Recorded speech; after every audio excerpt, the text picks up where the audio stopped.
Welcome. Today is the 14th day of Av, the 18th of August.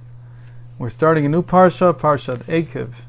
Eikev has a number of different meanings in Hebrew. Let's just read the first verse and I'll tell you how we can understand it in different ways. So, literally would be, if you will heed these ordinances and safeguard them and perform them, then Avaya, your God, will keep the covenant for you, as well as the kindness that he swore to your forefathers. Okay, so that's usually the way we would translate this, because the word Eikev is one of many, many words in Hebrew for consequence. As a consequence of doing this, you get that. I think Hebrew, I have no way of checking this. I've never seen anybody write about it, but I think Hebrew has the most words for consequence out of any language in the world. There's so many of them. And I guess it's just one of those things that Jews are always interested in. So what happens, what's the effect if you do this? What's the reason, what does this lead to, and so on. So there's many, many different words for it. But the word Eikev also means heel, like a heel in the foot.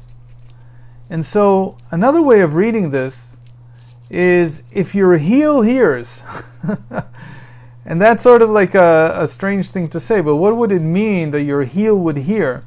So the sages actually build on this. They don't build on the hearing part so much as the heel part. And they say, which ordinances, which commandments is this referring to? Which commandments do we need to safeguard or be careful with so that God will keep the covenant? We'll talk about what that covenant is. But what kind of commandments are included in the scope of this verse? And so they usually say, Averot she'adam dash be'akevav, the prohibitions that a person would stamp on with his heel, not even noticing them. And what's the idea of the heel? I think we've mentioned this in the past. The heel is many times likened to the angel of death in the Talmud. Why? Because there's no sensation in the heel. It's built in such a way that it's supposed to cushion our foot. So the heel is very not sensitive. So when you say that something is being trodden upon by the heel, the idea is that these are things that are so small, so tiny, so not felt, that we become insensitive to them. And the one that they usually, that the sages usually point out, is speaking ill of one another. That when people speak poorly, badly about one another, that is considered to be one of the transgressions that, if you're careful to safeguard it, then God keeps the covenant and so on. So that's the idea with the heel. But again, the point here is, if you hear with the heel, that's another way of understanding this. Eikev tishmeun. It's like you hear with your heel. So what do you hear with your heel? So to understand this, we have to get into the whole theory of music. Now, unfortunately, music is not one of my strong suits. I'm not well versed in musical theory.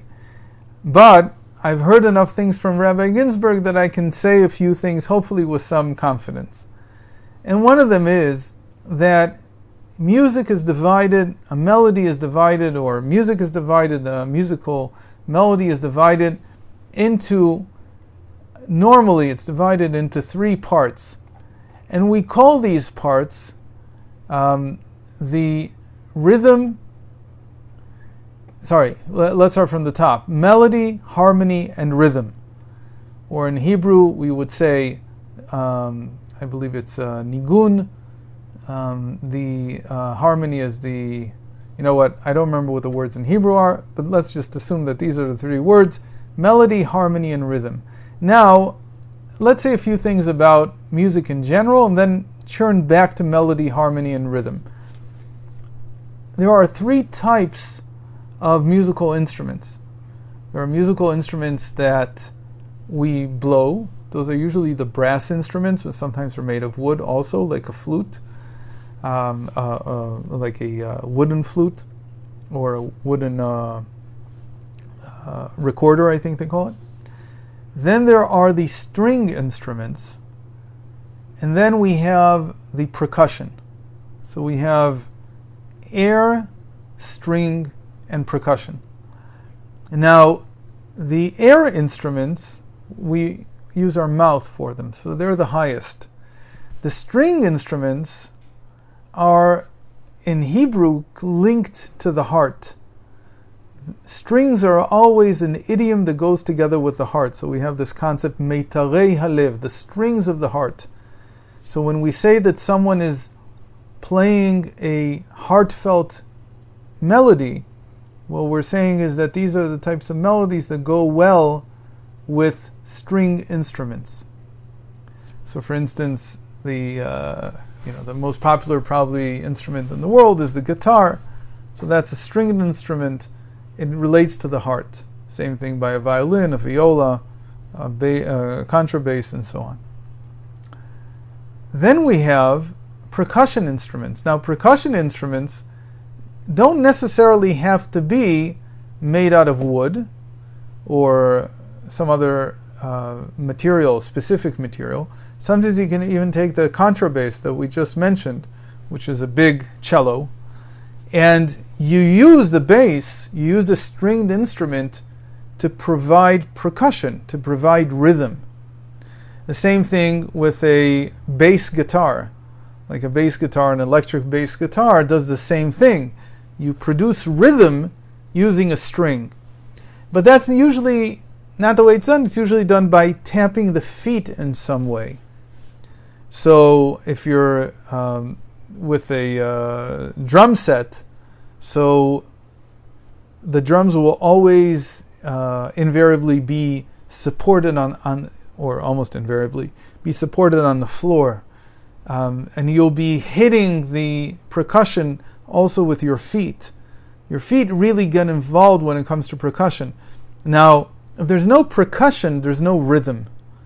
And so to dance, for instance, you really need to have something moving your feet, which would be percussion. To move your heart, as we said, you have to have string instruments, so it would move your heart. To move your mind, that's when you need to get into the air instruments, the ones that you breathe into. So, in general, we would also say that the melody is related to the air instruments. So that would be like a flute, or it would be a. I'm trying to think what it's called in here. Somehow the words are not words I use every day. It's very famous in in Jewish music, in klezmer music. I can't remember its name right now. And all those, they carry the melody. The horns, what's a clarinet? Thank you. So a clarinet, or all the different types of horns, they carry the melody. When you want to do harmony, so we mentioned already the guitar.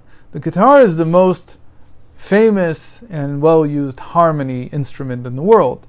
And you do harmony with it because you don't really do the melody. If you do classical guitar, you can do the melody, so they can be used, but the way that most people use them is to do the accompaniment. And the accompaniment is like the harmony that goes together with the singing. And then finally, you'll have the rhythm being with the percussion instruments. Now, let's go back to our verse with this in mind. One more thing we need to add, that this also divides the sfirot into three parts. The melody is in the intellect, the wisdom, understanding, and knowledge. The harmony is the feeling. They're the emotional sfirot, loving kindness, might, and beauty. The heartfelt, the emotional part of our faculties. And then finally, the percussion has to do with habits. We call them the habitual sfiot. They give the rhythm, which is the rhythm of life in a certain sense. It's like telling us the pace at which to work. Now, another way of saying this is that it's thought, related, corresponding to melody, speech, which is the vocal cords. Think of the chords again as like string instruments that we use. Our vocal system is closest to a stringed instrument. So that would be our emotional realm. And the percussion and the rhythm would be our habitual realm, and would also connect to our actions. So we had the thought, speech, which originates in the larynx and the vocal cords, which are close to the heart, and the percussion, the habits, which relate to action. So to say that if your heel hears, is like coming and saying, if you are careful to follow the rhythm of Jewish life. What is the rhythm of Jewish life? It's even just doing the actions in the right time without involving feeling and even without involving understanding. The rhythm itself is enough to get you to dance. The rhythm itself is enough to get you into this thing that we call the Jewish way of life, the Torah way of life. It starts with the heel hearing, the heel being the percussion, the habit, the actions. And if the actions are in place and they work properly, then the rest follows. Then it's possible then to add feeling into it, it's possible then to add understanding in it. This goes together with the dictum that hamaiseh hu ha'ikar. The most important thing is action in the end. The most important thing, and that's why we learn it the last. I don't think I figured this out until something like age 43. I think I mentioned this once after my father passed away, so we have a whole year of going to shul and having to be the shliach tzibur, leading the prayers. And that was the year, at age 43, I'm not very proud of it, but that's how it worked out. And I say that this was his biggest gift to me, to give me order in my life, to ensure that I do things in their proper time. And that's the rhythm, that's the Jewish rhythm. Once that falls into place, then it becomes very easy to come to emotions, to understanding. But if that's not in place, if the heel is not listening, if the heel is not dedicated to these commandments, all the commandments, and it's not picking up the rhythm, then life in the end is chaotic.